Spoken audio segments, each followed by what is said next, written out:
नमस्कार दोस्तों। आज हम लोग ज्योग्राफी का पहला चैप्टर पढ़ने वाले हैं। दोस्तों, मैं जैसा कि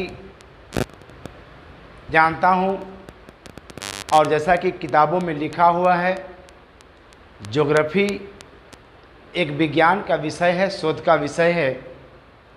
और आज तक जो भी इसके प्रमाण मिले हैं, सभी प्रमाणों के आधार पर, शोध के प्रमाणों के आधार पर प्रमाणित किया गया है। और यह प्रमाणित करके सत्य साबित किया गया है कि हमारे ब्रह्मांड की उत्पत्ति किस प्रकार हुई, हमारे ब्रह्मांड में तारे का निर्माण कैसे हुआ, मंदाकिनी का निर्माण कैसे हुआ, आकाशगंगा का निर्माण कैसे हुआ। दोस्तों, आज मैं इस चैप्टर की तरफ चलता हूँ। सबसे पहले मैं बता दूँ कि मैं जहाँ पे खड़ा हूँ, जिसके पास खड़ा हूँ, उसे पृथ्वी कहते हैं। और इस पृथ्वी जो है सौरमंडल का एक भाग है। और सौरमंडल जो है दोस्तों आकाशगंगा का भाग होता है। दोस्तों, मैंने बताया कि हम लोगों ने जिस पृथ्वी पर खड़ा है वह सौरमंडल का एक भाग है। और सौरमंडल एक आकाशगंगा का भाग होता है। और आकाशगंगा में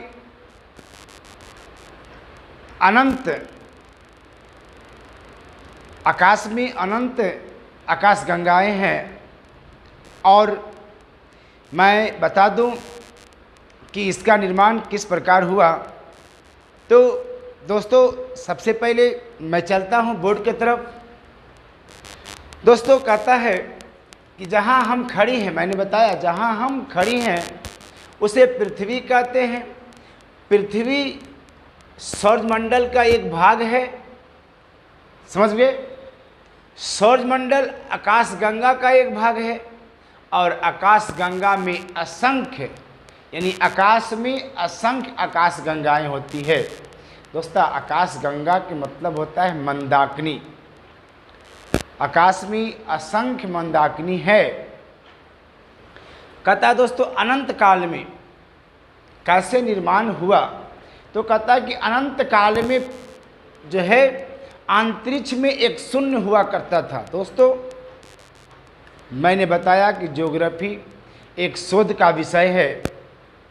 और ये वैज्ञानिकों ने शोध करके बताया कि आखिर के ब्रह्मांड की उत्पत्ति आज से 15 अरब वर्ष हुआ। तो कोई अनुमान लगाकर नहीं बताया। दोस्तों, बताने के पीछे उनके शोध किए गए कार्य हैं। और शोध किए गए कार्यों के आधार पर उन्होंने बताया कि ब्रह्मांड की उत्पत्ति आज से 15 अरब वर्ष पहले हुआ था। दोस्तों, जैसा कि हमने बता रहे हैं कि अंतरिक्ष में एक शून्य हुआ करते थे। और वह शून्य में अपार गुरुत्वाकर्षण शक्ति था, काफ़ी मात्रा में गुरुत्वाकर्षण शक्ति था, जो सारे वस्तुओं को अपनी ओर क्या कर रहे थे, खींच रहे थे। दोस्तों, थोड़ा ध्यान देंगे, ये शून्य है और ये आपस में चारों तरफ से वस्तुएं को आपस में क्या कर रहे हैं, खींच रहे हैं। चारों तरफ से वस्तुओं को खींच रहे हैं। तो अगर आकर्षण शक्ति ज़्यादा है और सभी वस्तुओं को अगर खींचेंगे तो स्वाभाविक है कि ये सारी वस्तुएं खिंचाने पर संघनित होंगे। और जब संघनित होंगे तो संघनित होने के बाद इसमें एक विस्फोट होगा। और विस्फोट होने के बाद ये एक दूसरे से दूर जा कर के गिरेंगे। ठीक इसी तरह से दोस्त पृथ्वी का भी निर्माण हुआ, ब्रह्मांड का भी निर्माण हुआ।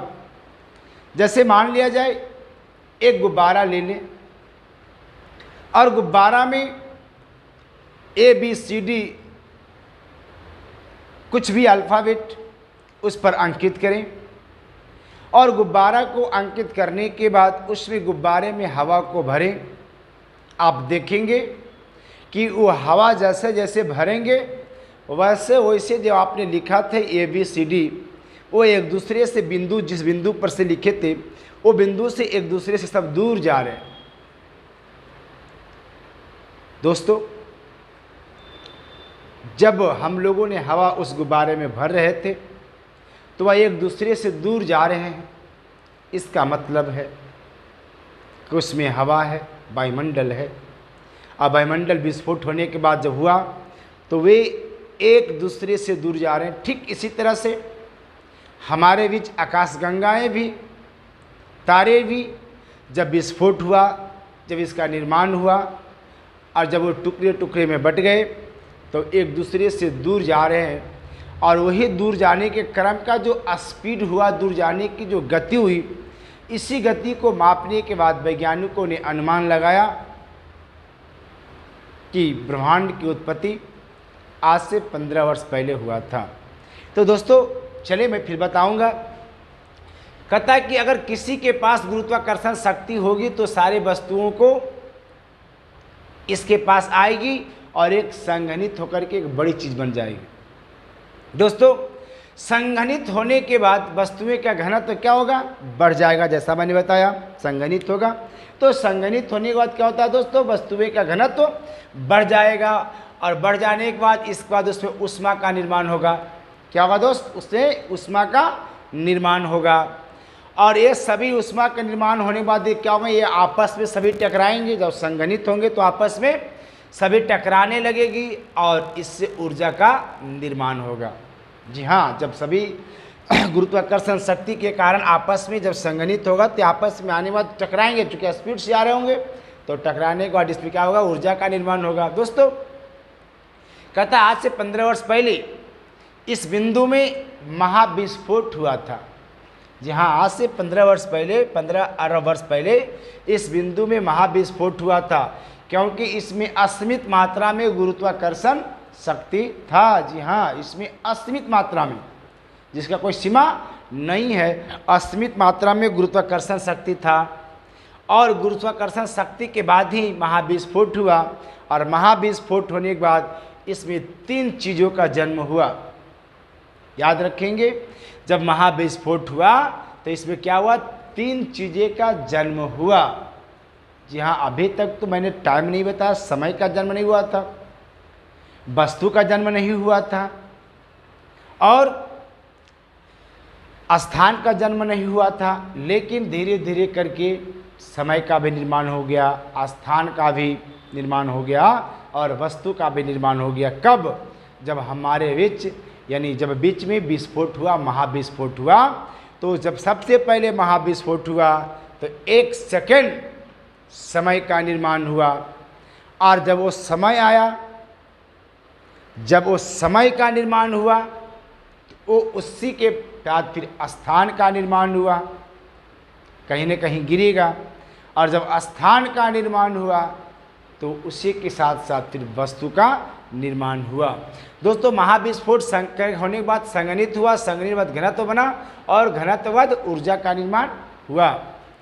दोस्तों, आगे कहता है कि जब विस्फोट के बाद, जब विस्फोट होगा, जब ऊर्जा होगी तो ठंडा होगी नहीं, ठंडा होगी।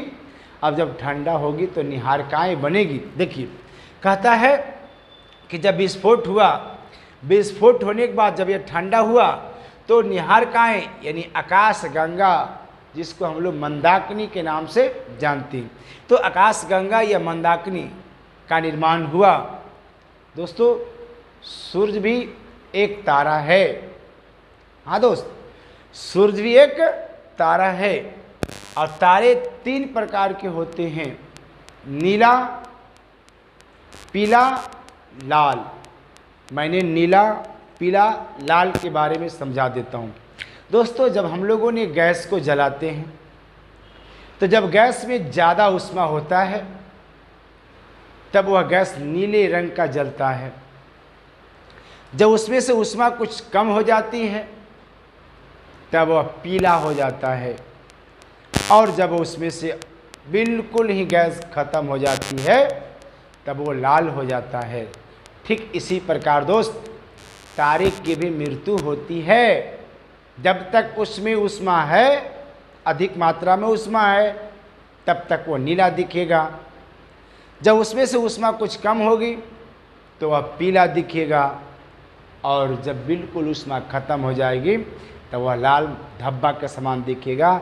यही कारण है कि तारे की भी मृत्यु होती है। दोस्तों इसको सबसे पहले जो देखे थे वह एक अमेरिका वैज्ञानिक थे। उन्होंने सबसे पहले टेलीस्कोप का निर्माण किया और उन्होंने आकाशगंगा को देखा।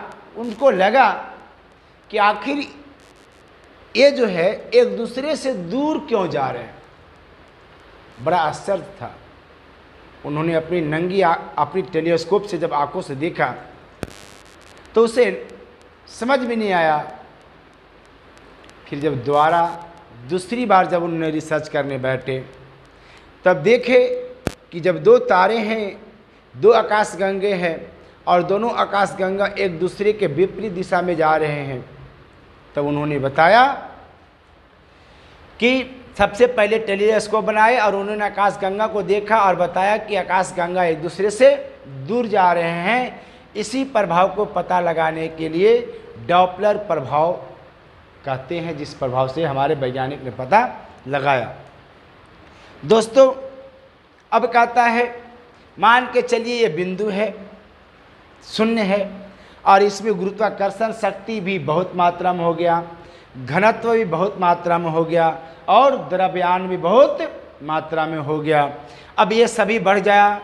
अब जब ये सभी बढ़ जाएंगे तो बढ़ जाने के बाद क्या होगा दोस्तों, इसमें विस्फोट होगा। जैसा मैंने बताया कि सभी का बढ़ जाने के कारण इसमें क्या होगा, विस्फोट होगा।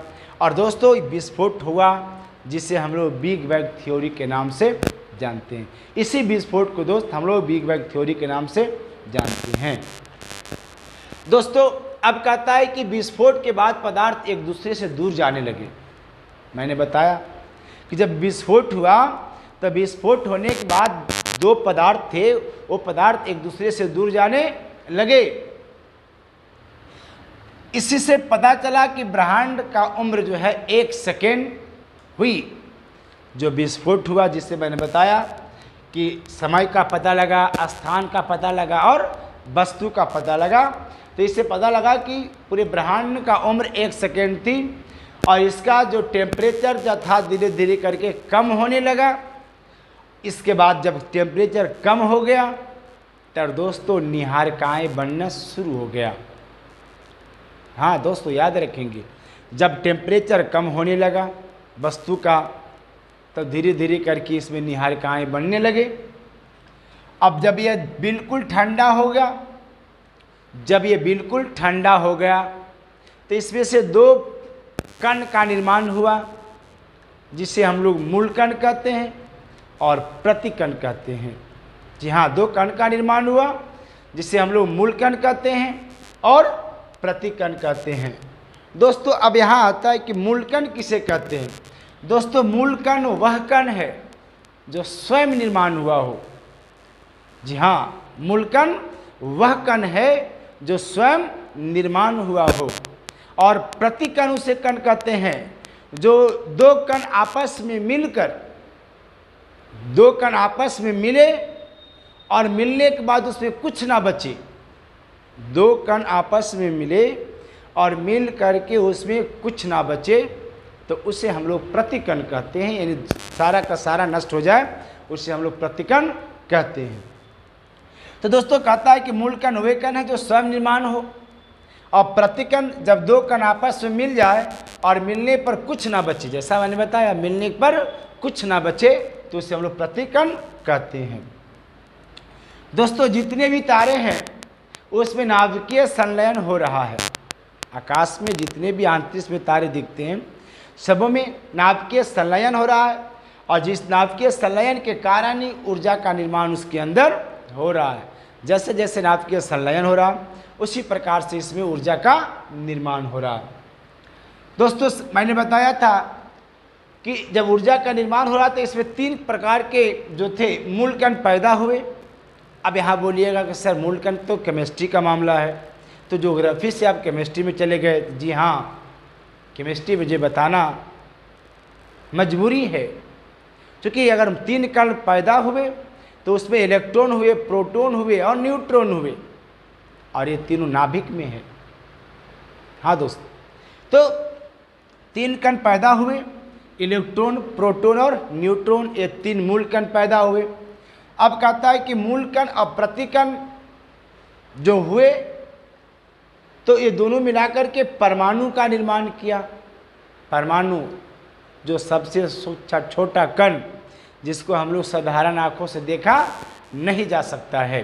तो अब कहता है कि मूल कण और प्रतिकण मिलकर के परमाणु का निर्माण किया। अब जब परमाणु का निर्माण हुआ दोस्तों, तो हाइड्रोजन का भी निर्माण हो गया, और हाइड्रोजन का निर्माण, हाइड्रोजन के नाभिक जब निर्माण हुआ तो हीलियम के नाभिक में क्या हुआ दोस्त, कन्वर्ट कर गया। जब हाइड्रोजन के नाभिक हीलियम के नाभिक में कन्वर्ट करने लगे तो इसके बाद बादलों का निर्माण हुआ दोस्तों। हाइड्रोजन के नाभिक जब हीलियम के नाभिक में कन्वर्ट होने लगे तो इससे क्या हुआ, हमारा बादलों का निर्माण हुआ। और बादलों का ही निर्माण नहीं हुआ, इसके बाद सारे तारे का निर्माण हुआ, सारे तारे बने। और कहता है कि जब बादल बन गए, तारे बन गए, अब यहाँ आता है कि हमारा सौरमंडल कितना पुराना है। तो दोस्तों, जिस सौरमंडल में हम हैं, जिस पृथ्वी पर हैं, वो मैं एक सौरमंडल का एक अंग है पृथ्वी। सौरमंडल मतलब जिस पे ग्रह है, सूर्य भी उसी के अंतर्गत आता है, ग्रह है। तो कहता है कि हमारा सौरमंडल जो है लगभग 4.5 अरब वर्ष पुराना है। यानी ब्रह्मांड के निर्माण के बाद बहुतों वर्षों के बाद हमारा सौरमंडल का निर्माण हुआ।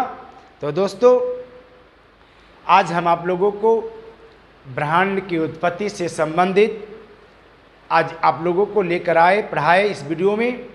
मैं अगले दिन आकाशगंगा, मंदाकिनी का निर्माण किस प्रकार हुआ, मैं आपको चैप्टर वाइज एक एक करके हर चैप्टर को पढ़ाते हुए चलेंगे। आप लोग से मेरा निवेदन होगा कि मेरा वीडियो को लाइक करेंगे, सब्सक्राइब करेंगे और अपने दोस्तों को शेयर करेंगे, ताकि हमें भी वीडियो बनाने में हौसला मिले, हम भी वीडियो बनाएं। जय हिंद।